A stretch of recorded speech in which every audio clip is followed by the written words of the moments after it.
Primeira coisa que eu preciso dizer para vocês, meu amor, não existe moda medieval. Repito, não existe moda medieval. O que a gente está fazendo então aqui, modista?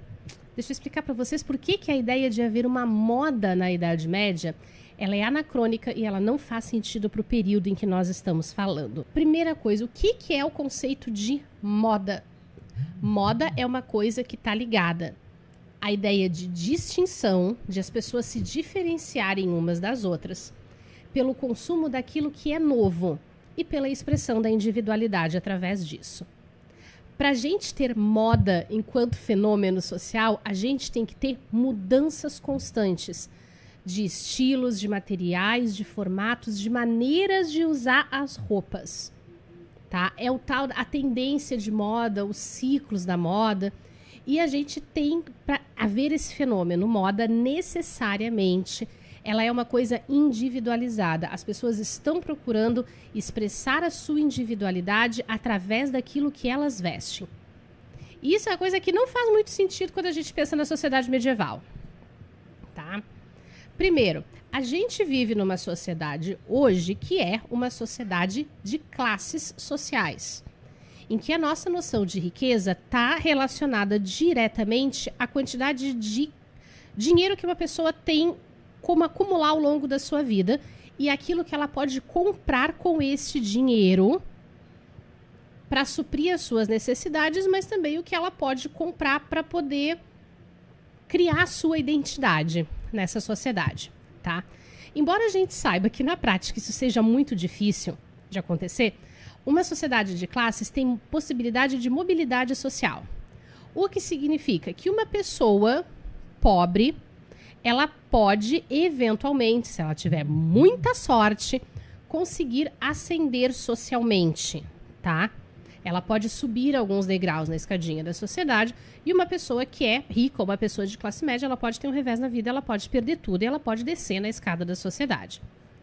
A gente não tem leis que proíbam isso, mas nós temos outros mecanismos dentro da sociedade que tornam muito mais difícil para quem está na base da pirâmide subir e torna muito mais fácil para quem está no topo se manter lá.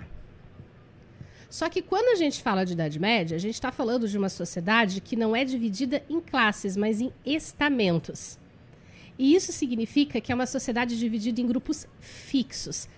Quase que a noção de mobilidade social não existe. Eu estou dizendo quase porque a gente tem esses aspectos regionais específicos.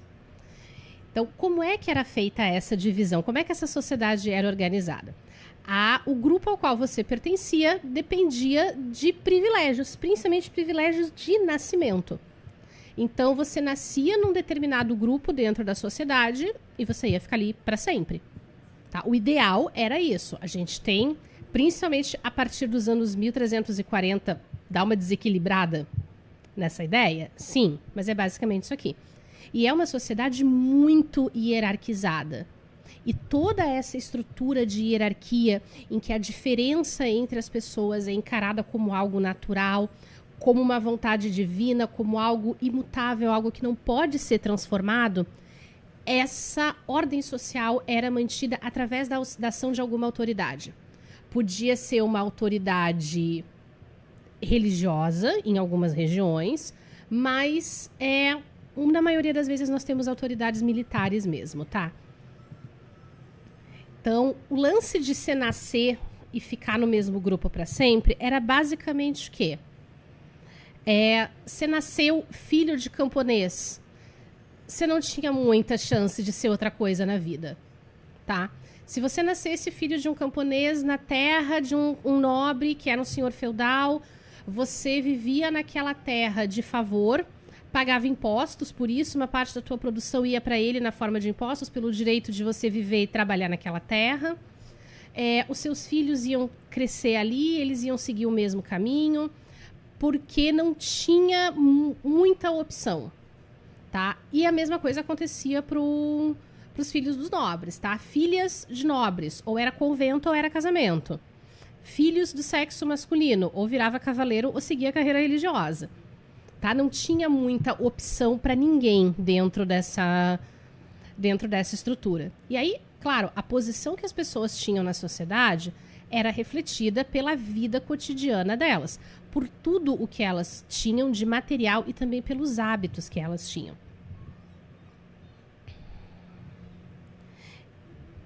Então, essa questão da igreja é um problema, porque se tem uma ideia de que a Igreja Católica era uma super entidade mega poderosa na Idade Média, e ela não era. A Igreja Católica só foi se tornar uma entidade de fato mega centralizada e super poderosa já na Idade Moderna. Gente, durante a Idade Média, para vocês terem uma ideia, tá? A gente chegou a ter 2 papas ao mesmo tempo, porque eles brigaram entre si. Tinha um papa na França e um papa na Itália. A igreja não conseguia se entender entre si. E as doutrinas que hoje são conhecidas como doutrinas católicas, em grande parte, elas só vão ser afirmadas dentro da igreja depois da Idade Média. É só durante a Idade Moderna, anos 1500, nos anos 1600, tá? Isso é bem mais recente do que parece. Isso é um outro problema das representações na mídia. Criar essa imagem de uma igreja católica super poderosa, super malvadona, quando não necessariamente ela tinha tanto poder assim dentro da sociedade, tá? Mas, bora lá. Numa sociedade estamental, a ideia de riqueza não está ligada com dinheiro. Ela está ligada com a posse da terra. E uma coisa que é muito importante, meus amores, neste contexto aqui, terra não era vendida. Terra era doada ou ela era arrendada. Quem era dono da terra era dono porque tinha recebido essa terra como herança ou porque ela tinha sido doada por uma outra pessoa nobre. E aí, quando você tinha a propriedade de uma propriedade de terra, essa propriedade de terra vinha com um título de nobreza. Os títulos de nobreza que a gente conhece, barão, marquês, conde, visconde, originalmente eles eram títulos relacionados à atuação militar. As pessoas que recebiam, por exemplo, um marquês, esses títulos são de origem francesa. Isso é da época do Carlos Magno, a gente está falando do ano 800, tá? Isso é antes do ano 1000. O marquês era alguém que recebia uma terra na fronteira do império, essa terra era chamada de marca, e aí ele recebia o título de marquês porque ele era aquele que cuidava da marca. Quando ele recebia essa doação de terra do rei, ele passava a ser responsável pela defesa daquele território em nome do rei, mas também por aplicar as leis estabelecidas pela coroa e por coletar os impostos em nome do rei. Só que a nobreza mesmo não trabalhava nessa terra. Para que essa terra representasse alguma riqueza de fato, ela tinha que se tornar produtiva, mas a nobreza não metia a mão na terra. E aí é que entravam os camponeses. Então, imagina, eu vou pegar a pessoa aqui do chat de exemplo. Ai, Ana Gabriela, vai ser você mesma, tá? Imaginem que a Ana Gabriela é um homem, o que é uma coisa horrível de eu dizer aqui logo depois do Dia da Mulher, né? Mas era mais ou menos assim, ó. Eu sou o rei, Ana Gabriela é um camponês. Ana Gabriela precisa de uma terra para se estabelecer. Como ela não é nobre, ela não pode receber doação de terra. Então, a gente faz um acordo. Ela vem morar dentro da minha propriedade, ela recebe um lote de terra para trabalhar com a família dela. E aí a gente faz o seguinte acordo. Olha, Ana, eu te dou proteção militar, tá? Eu vou defender esse território, então você pode ficar tranquila, tá? Que não vai ter ataque de, sei lá, de vikings, tá? Você não vai ter invasores estrangeiros vindo aqui matar tua família inteira. Você vai ter uma terra para trabalhar, onde você pode construir sua casa, sua família e cuidar dos seus filhos. Mas uma parte da sua produção é minha a título de impostos. E aí tem alguns impostos fixos que você tem que pagar, isso dependia muito de cada região. E funcionava mais ou menos dessa forma. Não era uma relação de trabalho por troca de salário, tá? Aí vocês entendem por que não tem o negócio da mobilidade social? Porque como a terra não podia ser vendida, ficava só nesse sistema de doação de um nobre para o outro, aí não tinha como as pessoas adquirirem a terra. Mas, por exemplo, eu tenho César. César vai ser um cavaleiro aqui, tá? César é um cavaleiro. Eu fui pra guerra e aí o César fazia parte do meu exército, porque isso é uma coisa importante. Os reis não tinham os seus exércitos. Quem tinha exércitos eram os nobres.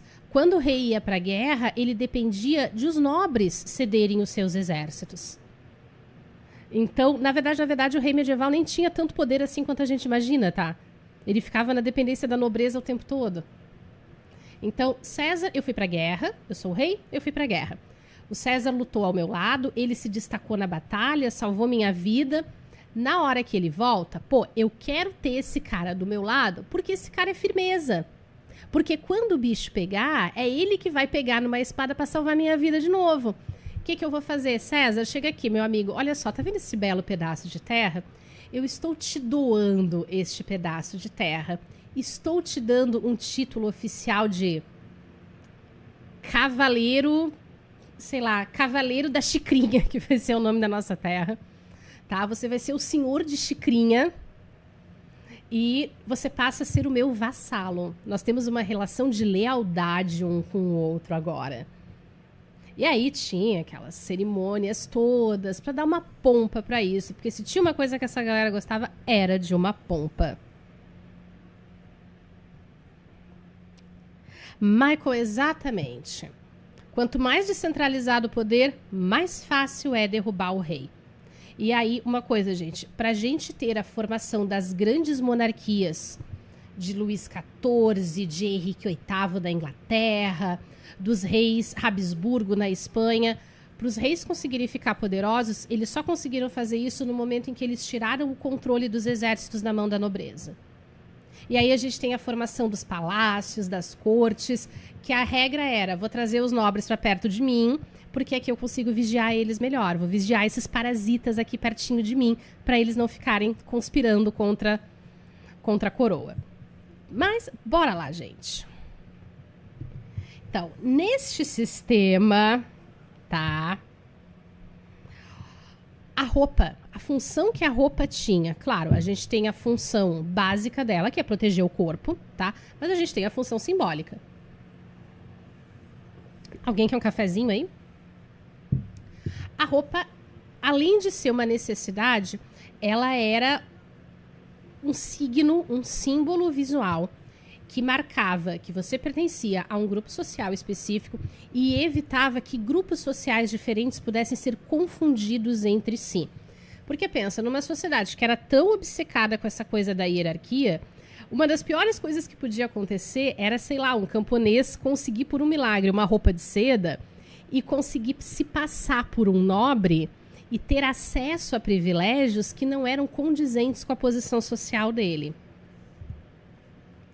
E aí, nessa situação em que a roupa ela não é marcada pela novidade, ela é marcada pelo hábito, pelo costume, pela manutenção de uma tradição. A gente não está falando de moda, a gente está falando de indumentária. O que a gente conhece como moda, essa coisa da tendência, de um grupo, o grupo dominante lança uma tendência, aí quando essa tendência fica muito popular, o grupo dominante troca de tendência para não ser confundido com quem está abaixo dele. Isso é o sistema de moda, a grosso modo. E o sistema de moda, ele só se desenvolve no finzinho da Idade Média, tá? Então, até ali os anos 1340, mais ou menos, a gente está falando de indumentária.